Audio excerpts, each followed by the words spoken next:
തന്നിൽ നായക, എന്നും നീ തന്നെ എന്നെ കാവൽ ചെയ്യുന്നവൻ.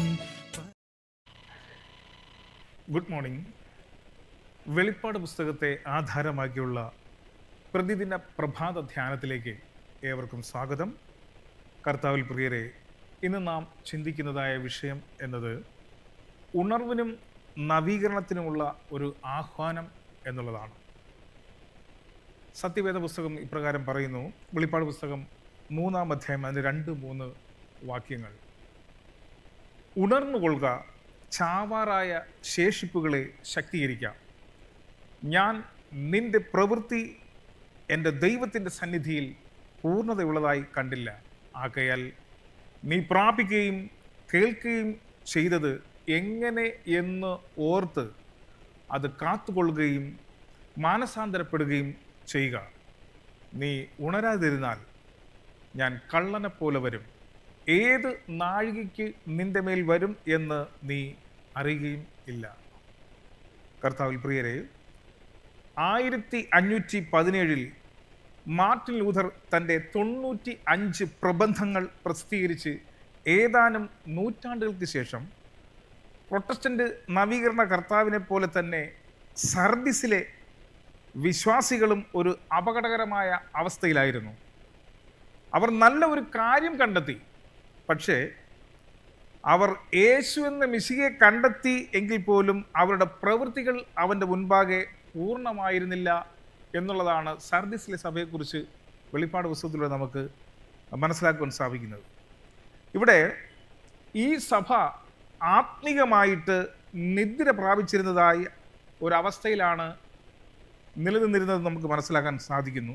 അതുകൊണ്ട് തന്നെ ജാഗ്രത ഉള്ളവനായി നിലനിൽക്കേണ്ടതിൻ്റെതായ പ്രാധാന്യതയെ അവിടെ ഊന്നി പറയുകയാണ് ചെയ്യുന്നത്. ഇവിടെ തങ്ങളുടെ ഇടയിൽ രാജ്യം ജീവിക്കുന്നതിൻ്റെ ഫലങ്ങൾ അവർ കണ്ടു.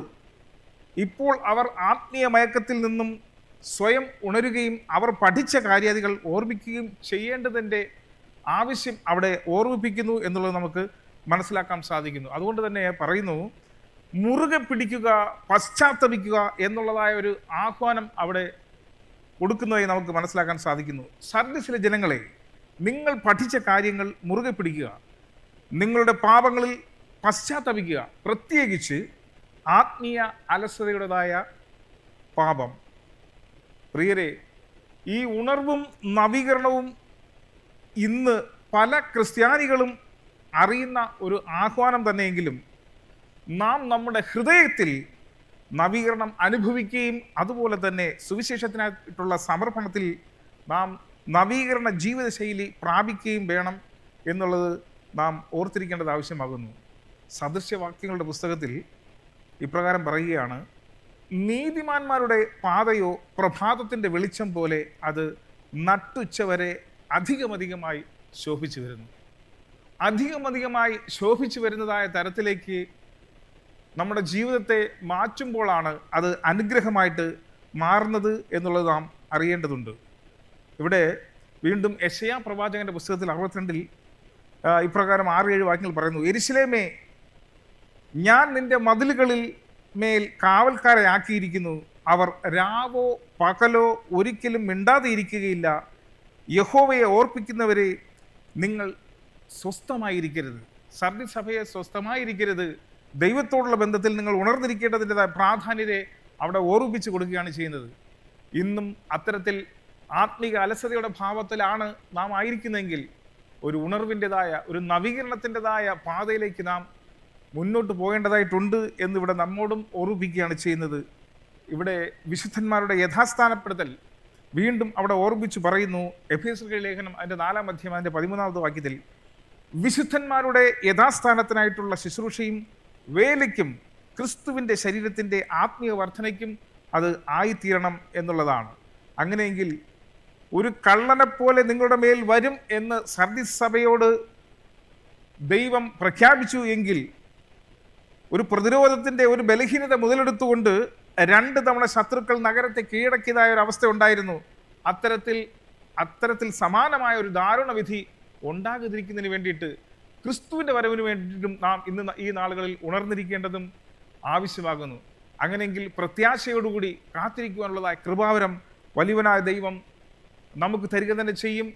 ഇവിടെ സർദീസ് സഭയെക്കുറിച്ച് ഇത്തരത്തിലുള്ളതായ ഓർമ്മപ്പെടുത്തലുകൾ കൊടുക്കുമ്പോഴും അതിൻ്റെ 3-ാം അധ്യായം 4-ാമത്തെ വാക്യത്തിൽ പറയുന്നു, എങ്കിലും ഉടുപ്പ് മലിനമാകാത്ത കുറേ പേർ സർദീസിൽ നിനക്കുണ്ട്.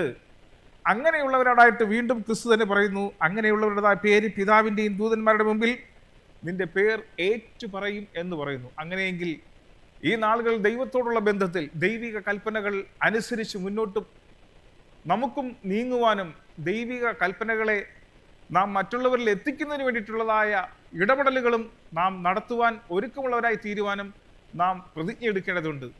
അതിനായിട്ട് നമുക്ക് ഒരുങ്ങാം, നമുക്ക് കണ്ണുകളടയ്ക്കാം, പ്രാർത്ഥിക്കാം. സർവ്വചരാചരങ്ങളുടെയും ഉടയവനായ ദൈവമേ, അനുഗ്രഹമേറിയ നല്ലൊരു പ്രഭാതം ഞങ്ങൾക്ക് തന്നതിനായി സ്തോത്രം. ഇത്തരത്തിൽ ദൈവമേ ഒരു വാക്യം ഞങ്ങൾക്ക് കേൾക്കുവാൻ, ദൈവമേ വാചകം ഞങ്ങൾക്ക് മനസ്സിലാക്കുവാൻ തക്കവണ്ണം തന്നതായ നിമിഷത്തിനായി സ്തോത്രം. ആരെല്ലാം ഇത് ശ്രവിക്കുന്നുകൊണ്ടോ, ആരെല്ലാം ദൈവമേ ഇത് കാണുന്നുവോ, അവരെയൊക്കെയും ദൈവമേ നീ അനുഗ്രഹിക്കുകയും അവരുടെ ഹൃദയങ്ങൾ നീ പ്രവർത്തിക്കുകയും ചെയ്തതിനെ ഓർത്ത് സ്തുതിക്കുന്നു. നിന്റെ സ്നേഹത്താൽ നീ ഞങ്ങളെ പരിപാലിക്കും, വഴി നടത്തും. സകലതും കർത്താവെ അങ്ങയുടെ സന്നിധിയിൽ താഴ്ത്തി പരമേൽപ്പിക്കുമ്പോൾ കൃപയോടെ പ്രാർത്ഥന കേൾക്കും സ്വർഗീയ നല്ല പിതാവേ. ആമേൻ.